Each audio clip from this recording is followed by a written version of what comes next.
Salam, salam damai sejahtera bagi kita semua. Kita patut bersyukur kepada Tuhan sebab Ia baik bagi kita.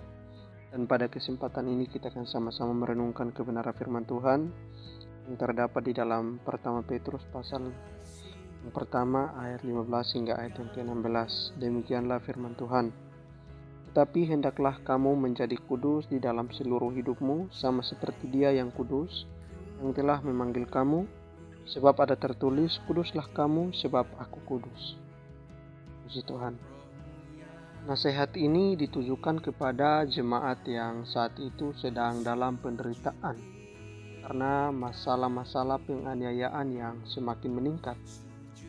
Maka melalui surat ini, Rasul Petrus ingin menguatkan iman jemaat atau orang percaya agar mereka tetap meletakkan kepercayaan mereka sepenuhnya hanya kepada Kristus dan tidak terpengaruh oleh keadaan dunia sekitar. Dan Rasul Petrus juga memberikan suatu bimbingan dan nasihat kepada orang-orang percaya yang mengalami penderitaan yang berat, supaya mereka tetap mengikuti teladan Kristus.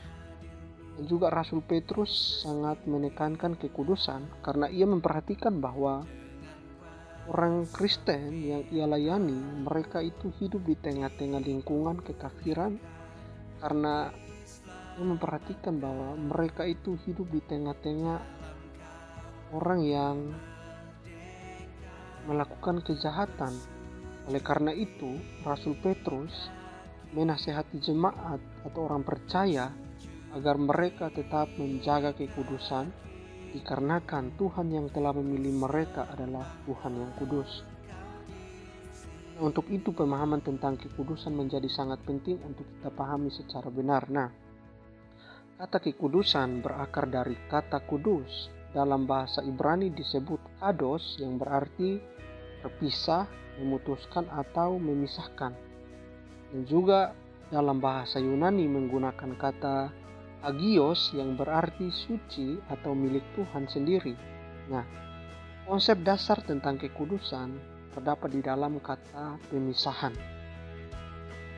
Kekudusan berarti hidup yang dipisahkan, dikhususkan, terpotong dari dunia dan dikhususkan bagi Tuhan. Saudaraku yang diberkati oleh Tuhan, konsep kudus di dalam Alkitab bukan berarti sesuatu itu kudus pada dirinya sendiri, melainkan sesuatu itu diambil dan dipisahkan dari yang lain dan dikhususkan untuk dikuduskan. Bangsa Israel dipisahkan dari bangsa yang lain dan dikuduskan oleh Allah. Mereka dikuduskan supaya bangsa Israel bisa menjadi umat Tuhan. Nah, ketika kita berbicara tentang hidup kudus di dalam Tuhan, berarti kita berbicara mengenai memisahkan hidup kita dan dikhususkan bagi Tuhan. Nah, pertanyaannya bagi kita semua, memisahkan diri dari apa? Yaitu kita memisahkan diri dari segala sesuatu yang menghalangi hubungan kita dengan Tuhan, yaitu kita memisahkan diri dari perbuatan dosa kita. Nah, kita akan perhatikan kalimat di ayat yang ke-15 dikatakan di dalam seluruh hidupmu. Nah, fokus kita pada kata seluruh. Nah, kata seluruh yaitu berarti kekudusan harus dalam seluruh aspek kehidupan kita sebagai orang-orang percaya. Kekudusan berarti keadaan di mana kita sebagai orang-orang percaya dipisahkan dari agar dapat bersatu dengan Tuhan, sebab Tuhan dan dosa tidak dapat disatukan. Dalam pertama Petrus pasal 2 ayat yang ke-9, Rasul Petrus menyebut jemaat-jemaat yang ada di Asia Kecil sebagai bangsa yang kudus. Mereka merupakan jemaat Tuhan yang baru dipilih agar dapat sifat Tuhan dalam perilaku mereka. Nah, kekudusan yang dimaksudkan di sini yaitu meliputi seluruh tingkah laku kita sebagai orang-orang percaya.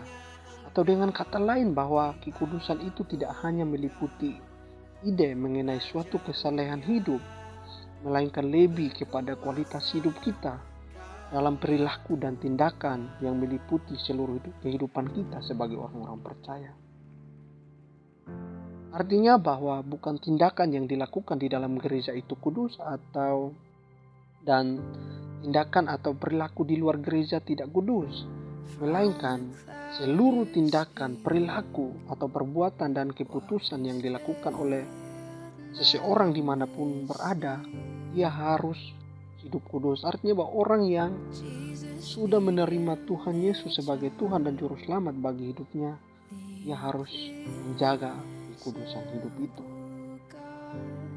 Saudaraku yang diberkati oleh Tuhan, Tuhan ingin kita hidup kudus. Tuhan ingin kita memisahkan diri dari dunia ini. Namun perlu kita mengerti bahwa memisahkan diri yang dimaksudkan bukan menjadi eksklusif atau mengisolasi diri dari dunia.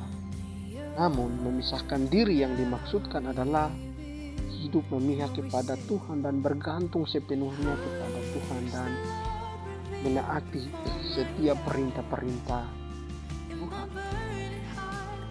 Itulah alasan mengapa firman Tuhan menyebut orang-orang percaya sebagai orang-orang kudus. Kalau kita perhatikan khususnya di dalam perjanjian baru, di situ kita seringkali menemukan tulisan yang menyebut orang-orang percaya sebagai orang-orang kudus.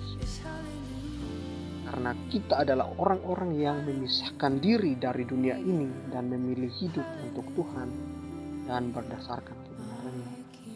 Saudaraku yang diberkati oleh Tuhan, kita ini adalah orang-orang yang sudah dipilih dan yang sudah memisahkan diri kita dari dunia ini, dan hidup kita harus bergantung sepenuhnya kepada Tuhan. Oleh karena itu, di dalam kita menjaga kekudusan, yaitu kita harus waspada dan tetap taat kepada setiap perintah-perintah Tuhan dan setiap kebenaran firman Tuhan. Saudaraku yang diberkati oleh Tuhan, hidup kudus artinya bahwa hidup yang dikhususkan bagi Tuhan atau hidup yang dipisahkan dari atau cara-cara hidup orang-orang yang ada di dunia. Mengapa demikian? Karena hidup kita sebagai orang percaya sudah sepenuhnya milik Allah. Kita sudah tidak dibawa perhambaan penguasaan dunia, tapi kita sudah menjadi anak-anak Allah. Karena kita sudah diselamatkan melalui pengorbanan Yesus Kristus di atas kayu salib. Dan kita sebagai orang-orang percaya, kita wajib untuk mentaati setiap perintah-perintah Tuhan dan wajib untuk kita tetap menjaga kekudusan hidup kita sebagai orang-orang yang sudah ditebus dari perhambaan dosa. Nah, saudaraku yang diberkati oleh Tuhan, hidup di dalam kekudusan dan tidak bercacat sesungguhnya adalah kehendak Tuhan bagi setiap kita sebagai orang-orang percaya.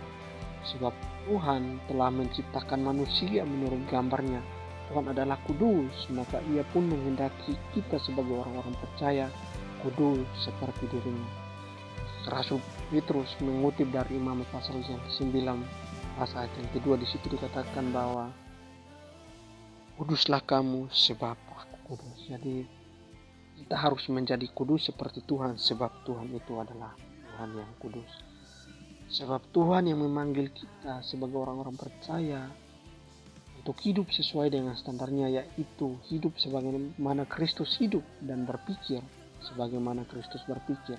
Hidup kudus berarti pula bahwa kita hidup terpisah dari segala bentuk dosa dan mempersembahkan hidup kita sepenuhnya hanya kepada Tuhan. Oleh karena itu, mari saudara-saudara, marilah kita tetap menjaga kekudusan hidup kita dan kita menyadari bahwa kita ini sudah diselamatkan melalui pengorbanan Yesus Kristus di atas kayu salib, dan sekarang kita ini sudah menjadi anak-anak Allah. Dan marilah kita tetap menjaga kekudusan, tetap mentaati setiap perintah-perintah Tuhan, mentaati dan selalu membaca dan merenungkan kebenaran firman Tuhan, tetap berdoa. Sebab dengan demikian kita sebagai orang-orang percaya sedang menjalani tentang hidup kudus. Puji nama Tuhan, demikianlah renungan singkat yang dapat saya bagikan, kiranya dapat memberkati kita semua. Tuhan Yesus memberkati. Shalom.